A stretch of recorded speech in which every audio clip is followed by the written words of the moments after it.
One of the things that attracts me to this field, or actually, in resilience, is are really the professionals and the consultants and the folks who work the field, who work in this area.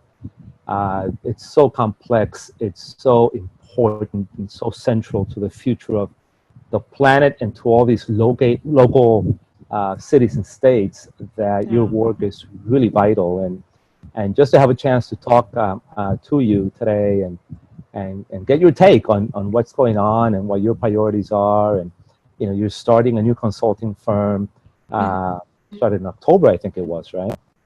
Yeah, not that long ago at all. Adaptation Futures. So, Adaptive Futures. Yes. Adaptive Futures, yeah.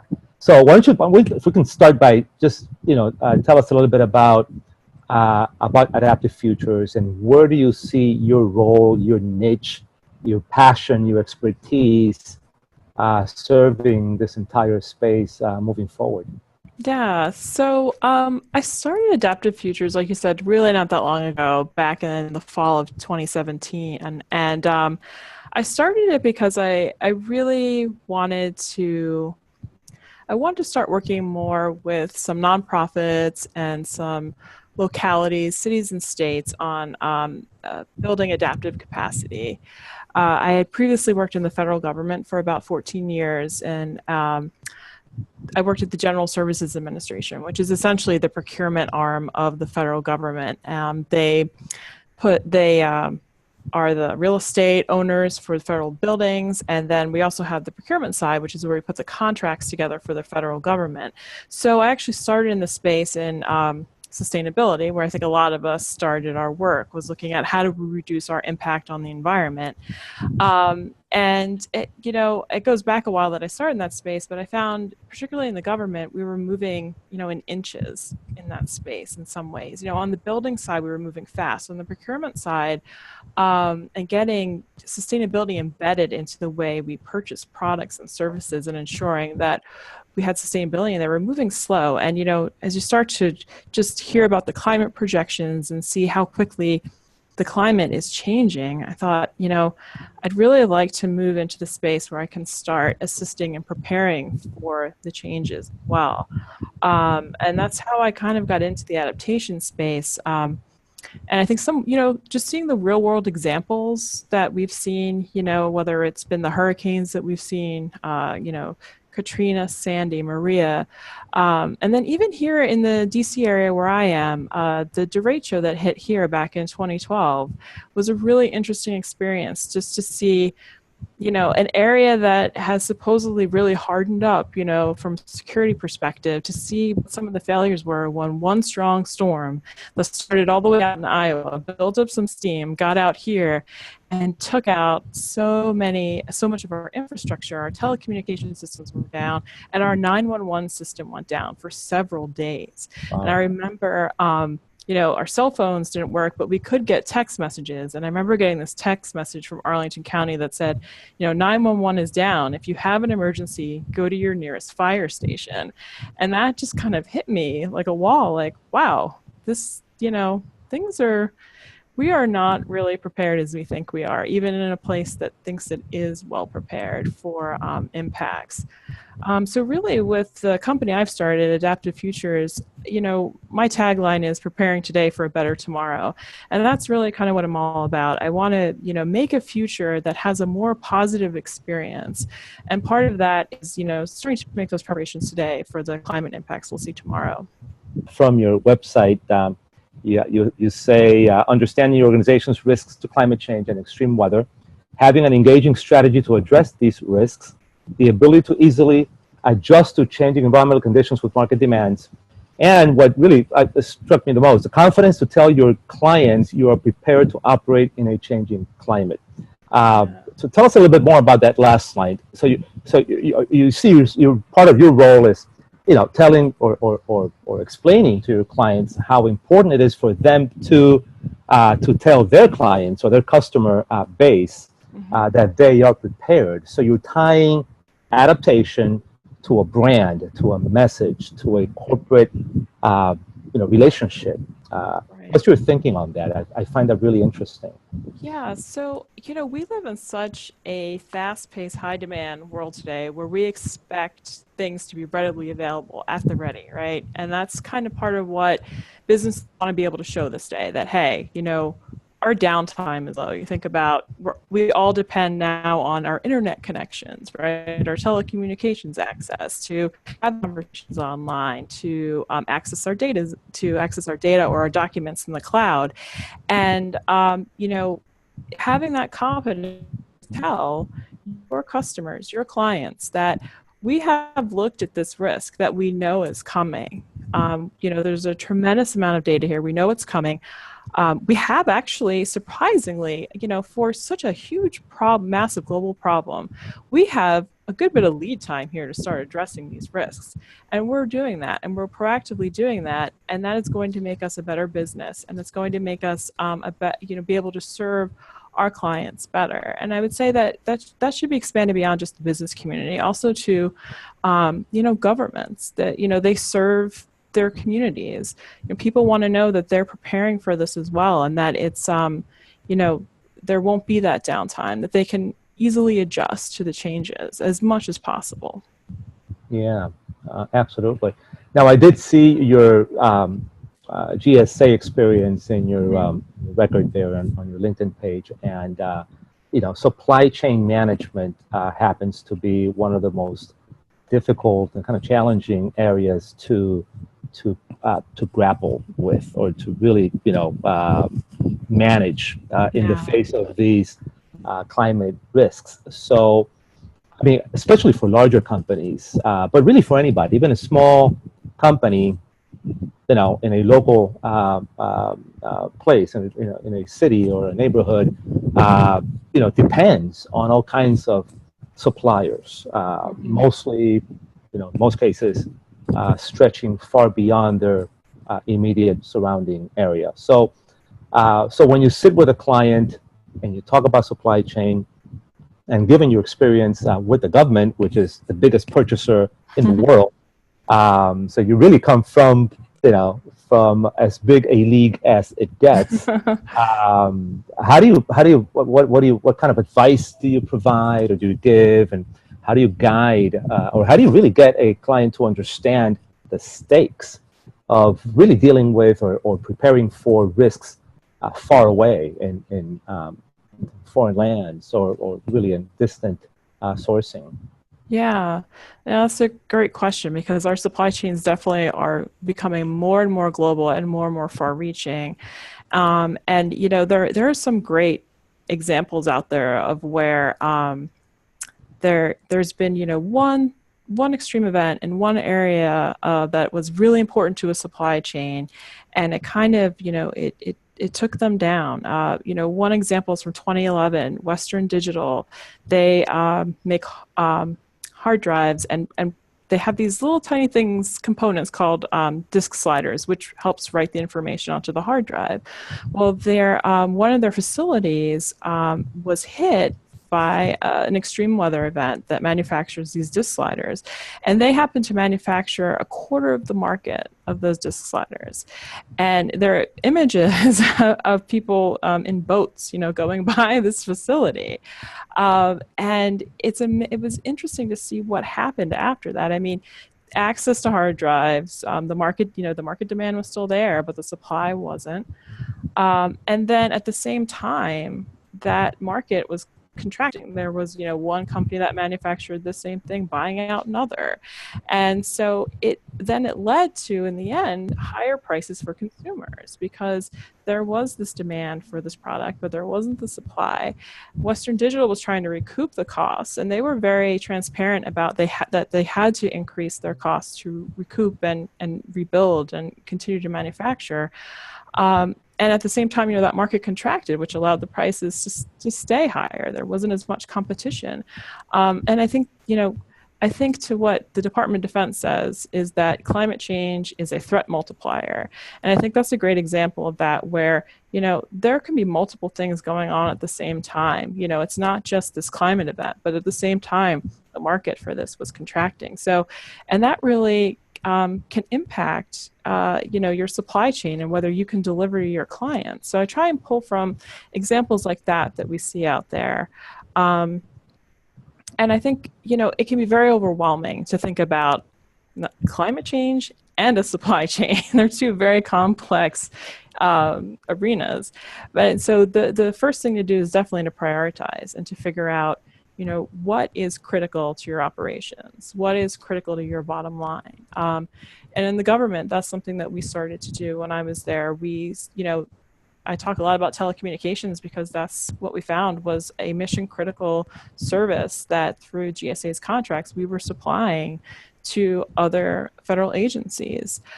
So we focused on that, and you can, start to build in requirements through your contracts that can affect and impact your supply chain. You can develop supplier code of conducts. You can put in requirements, even just asking the question, saying, do you have a climate risk management plan for your operations?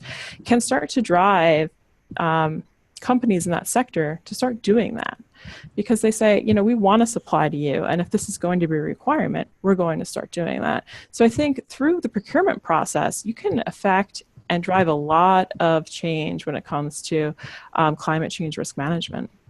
Yeah, that has long been the case in sustainability more broadly, where all kinds of supplier codes have emerged in the last 20 years for a company to influence or impact their downstream with sustainable practices, right? And reduce carbon, a way of really removing carbon from your entire value chain. In this case, though, we're not talking about reducing carbon, we're talking about becoming more resilient, first to protect your own operation, and secondly to spread the practice around the world in your suppliers. So, and that's so nascent, right? That's just getting started.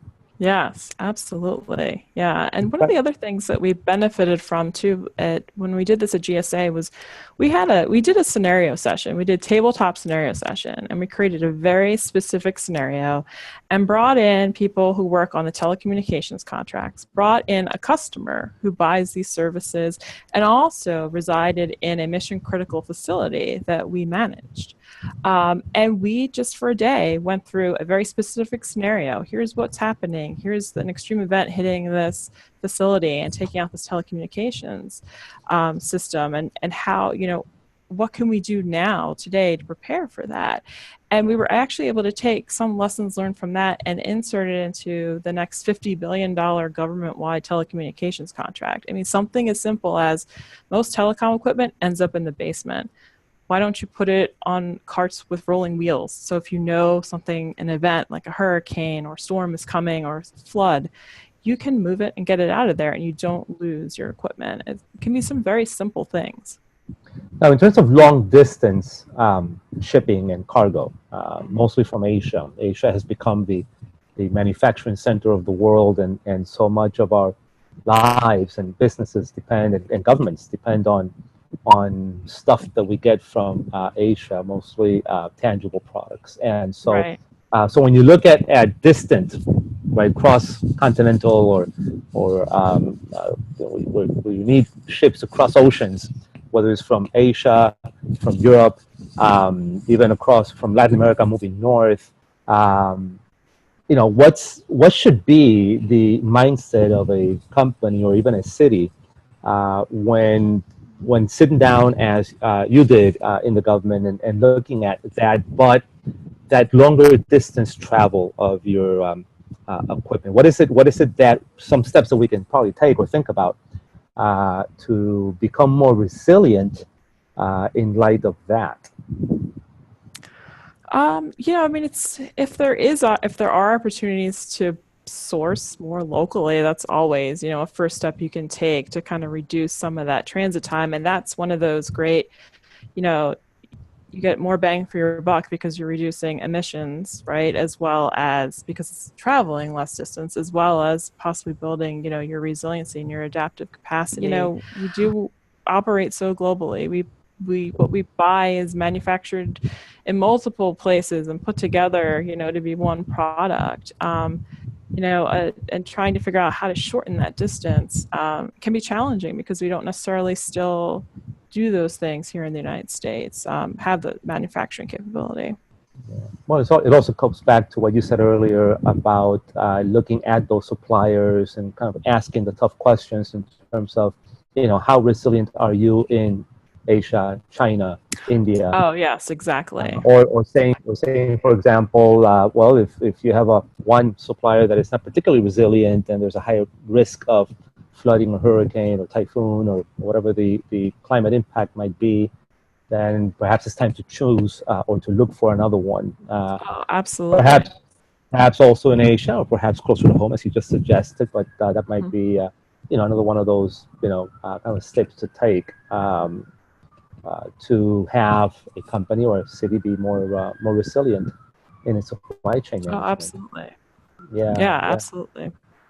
Now, bringing it closer to home, I also noticed you have you've posted a couple of things lately in LinkedIn about community resilience, and a bit more focus perhaps on Virginia or your community or your area.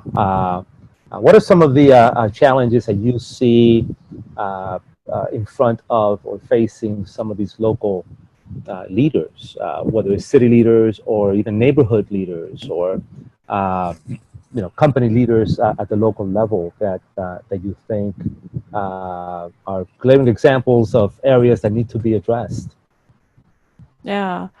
Well, for starters, here in Virginia, we the way the state laws work, it's something called we're a Dillon's rule state, which essentially means that a county like Arlington County, where I am, really can't regulate above what the state allows. So, for example, we wanted to start charging 5 cents for plastic bags, like a lot of other major metropolitan areas are doing, and we couldn't do it because it had to be the state wouldn't allow it. So that's a challenge there when a county and a progressive county like Arlington, which is driving a lot of sustainability initiatives really strongly, they're challenged because they're kind of hit this policy and state local government rub where they can't regulate above. And then I think, at the community level, climate change can be a very difficult topic to communicate with folks on, and I think, it can also be a very scary topic to talk about.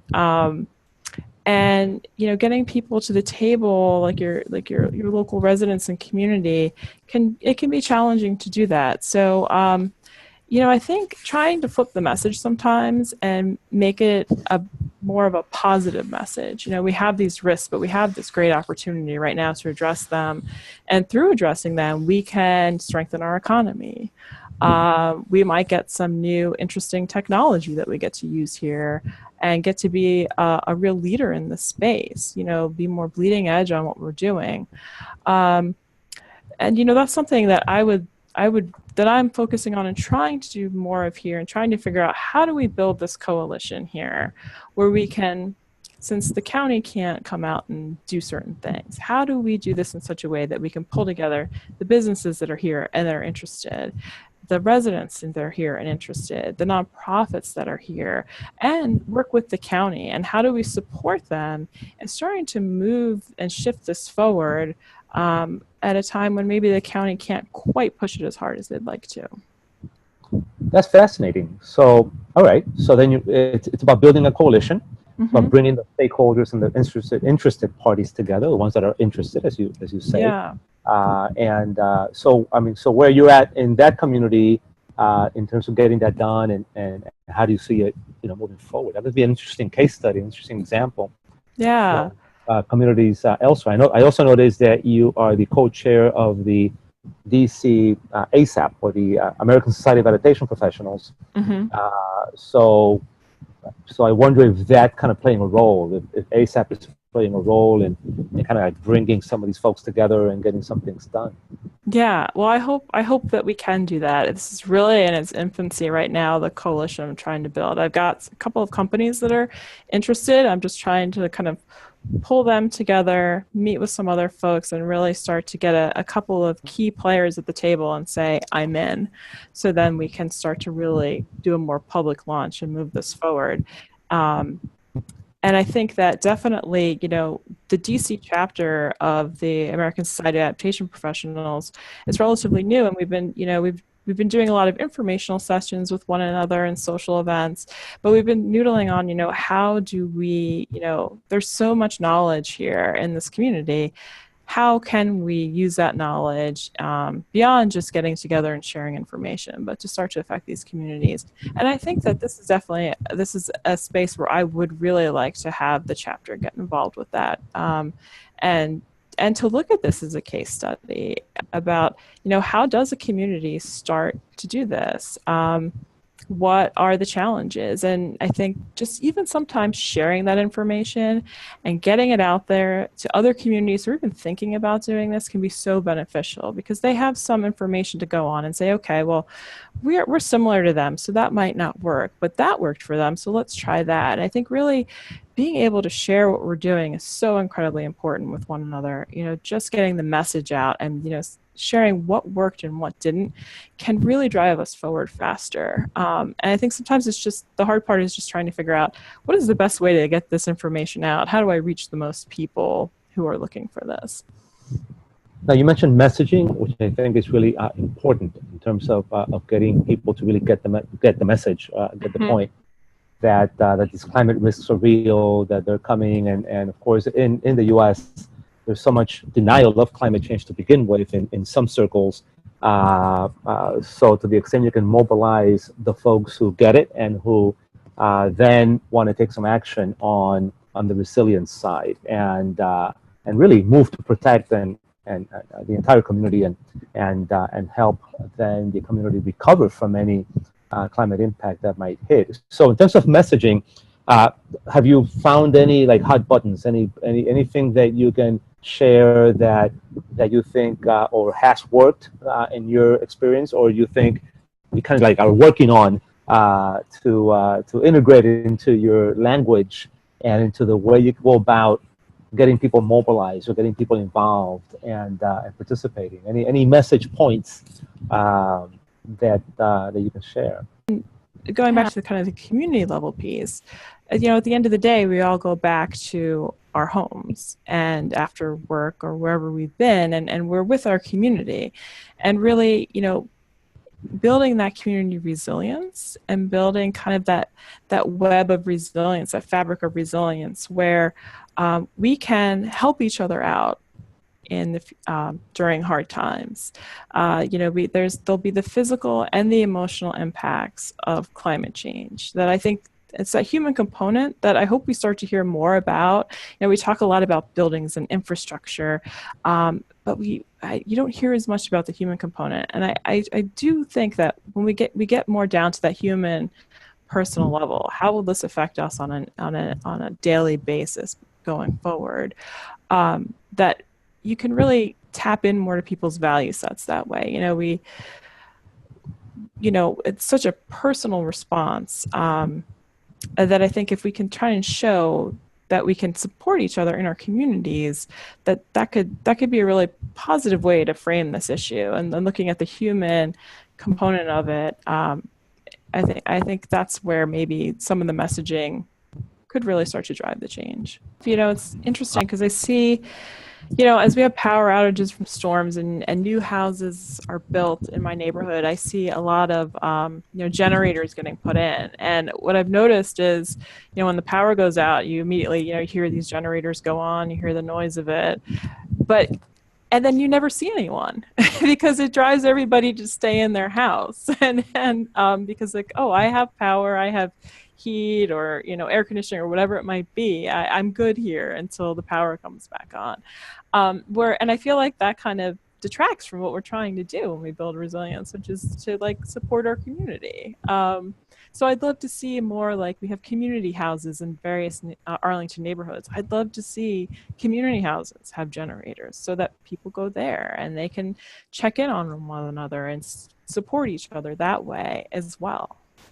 Yeah, and charge their phones and exactly. If they don't have power at home and they have some medicine they have to refrigerate, you can use a communal kind of setup for that. So Yeah, absolutely, absolutely. That would be part of it as well. Now, I'm also struck by something that's earlier in your transition from sustainability to resilience, and how did that happen exactly in your own mind? What was that thought process that you went through?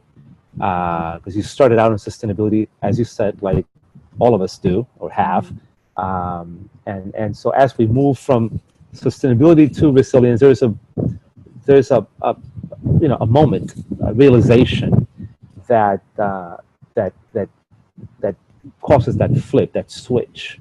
What was it in your case? I think one of those moments for me was we had, after Superstorm Sandy hit New York, a group of really smart people in the DC area decided, hey, let's do a scenario session and see what would happen if Sandy had made that left turn a little earlier and hit DC. And they even brought in some of the emergency management people from around the area to talk about, what would that look like and what would the response look like. And one of those emergency management people said, I've just gotten to the point where I have to tell people that, especially people near the river where it floods, where it's more likely to flood, like, we can't come get you. It's not like it was 20 years ago. I can't come and get you. There's too many people here.